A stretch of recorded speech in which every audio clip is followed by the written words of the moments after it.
I'm Ryan with Stan and Nicole, and we've talked to them so many times, but I think this is the first time you've actually been in the studio with us. Say hi to 21 Pilots. Hey. This is what you guys look like. Yeah.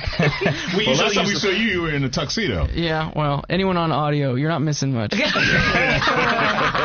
is funny how many people see us for the first time. They're like, you look nothing like what we thought. Yeah. I always get to... You're black. Yes, he does get I go, yeah. Okay. I get people think I'm a large blonde chick, and I don't even know what you get. That's what I get, too. Yeah. You get large blonde chick? Yeah, a lot of people, when they just hear my radio voice. It happens. I think it's the drumming. When you hear him drumming, you're like, I think that's a large blonde. It is, though. I do kind of miss that, the old days of, like, waking up, driving to school, listening to the morning show, and having no idea what the people look like. It was kind of... It was my lure into radio. I really wanted to do it because it was theater of the mind. Exactly. I was always intrigued. People don't judge what you look like. Totally. I could just go at it and do different voices and stuff like that. That's what lured me into radio. Yeah. But it's not about me. No, it's about you guys. Yes. How do you guys deal with it going out in public? Because people know what you look like. Do you have hats and sunglasses in your car ready to go at all fake times? mustaches? And masks. Actually, if we're not together... we don't get noticed as much. That is true. Hardly at all, actually. So as long as I say, Josh, stay away from me. You walk on the other side of the street, and we'll be good. But if if we walk around together, then it's chaos. It clues people in. It's a guarantee that, it will. I just dye my hair bright red, try and get a little more attention. Because drummers. I need notice me. What's going on? I feel like you see when you came in, I said, how are you? And you looked like, oof, I'm just exhausted. Is that from the promo for this album and this tour, or is it because you just welcomed another baby? Well, this is like the first thing promo-wise we've done. Okay. And so, no, my exhaustion has nothing to do with promo. So I mean, not to be the dad guy, but no, we want to be the dad guy. Okay, I have 3 kids. And I just had a son a couple weeks ago, and I have 2 older daughters, and older, like 4, 2, and 0. And so, me coming to, into the city and working on some promo and playing a show, like, that's kind of a vacation from what's going on at home right now.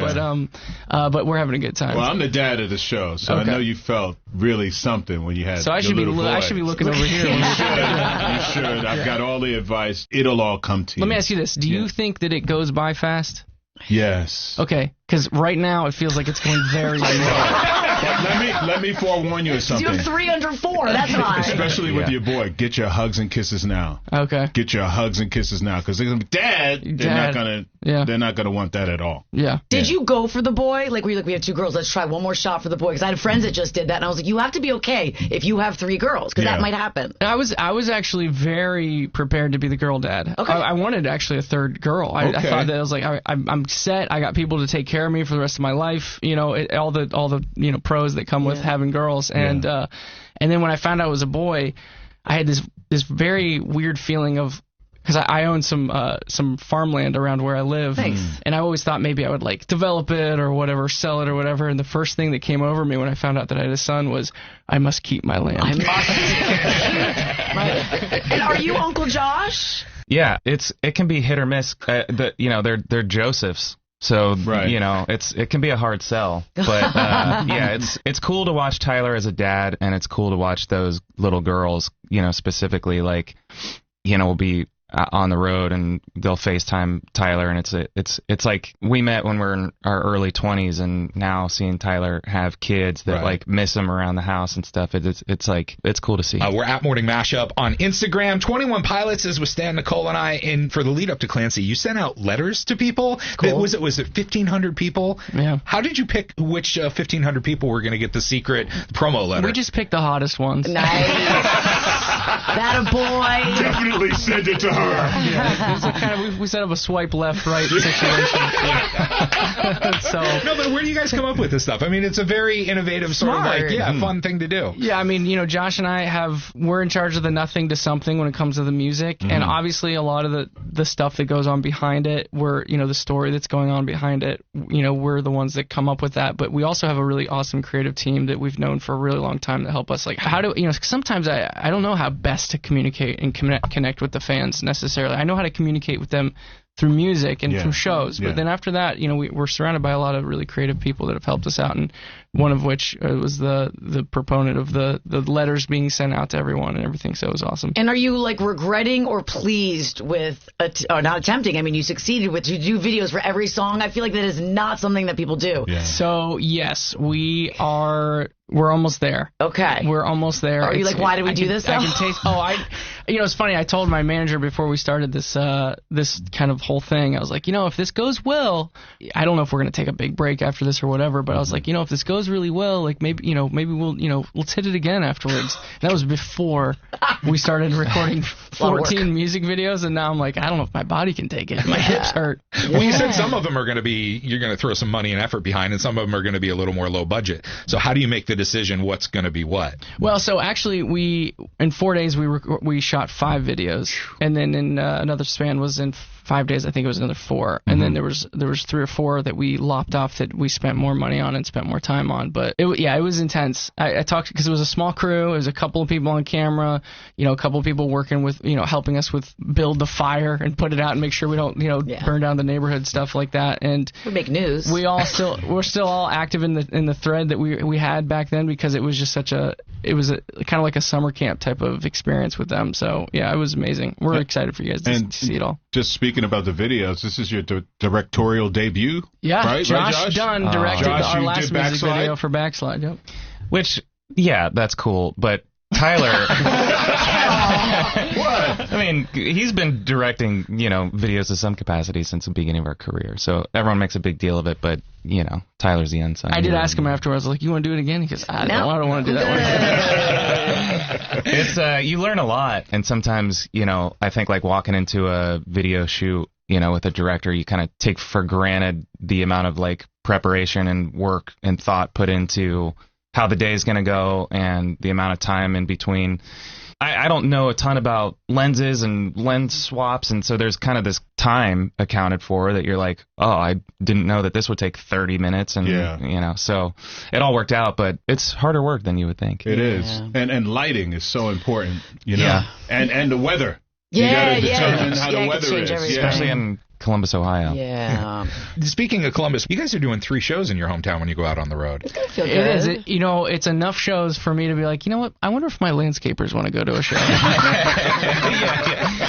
on, throw a free ticket. We work something out. Yeah. Well, do you do it different? Like when you go home like that and you have 3 shows, are you gonna plan something special for each night? Mm-hmm. Why do you say stuff like that? Come on. I'm sorry. I don't mean to put you on the spot. I'm sorry. I would love to do that. I think that what we've learned as we've continued to do this is the more departments that are a part of a show, the harder it is to pivot stuff, to make changes. So we got a lighting department. There's an LED, the content that's on the screen department. Right. So for us to just change a song or move it around or whatever, it does take, it's a bit of a heavy lift. So we would have to be preparing for that now, even though we're talking, 5 months from now. So good idea. Yes. And I'll put it on my to-do list. My to-do list. I'll have a million things. And obviously you're talking about the shows in your hometown. And I recently rewatched the video where you, Josh, and Debbie invited cameras into your home to look at the whole house, which is honestly a piece of artwork. It is the coolest thing I've ever seen.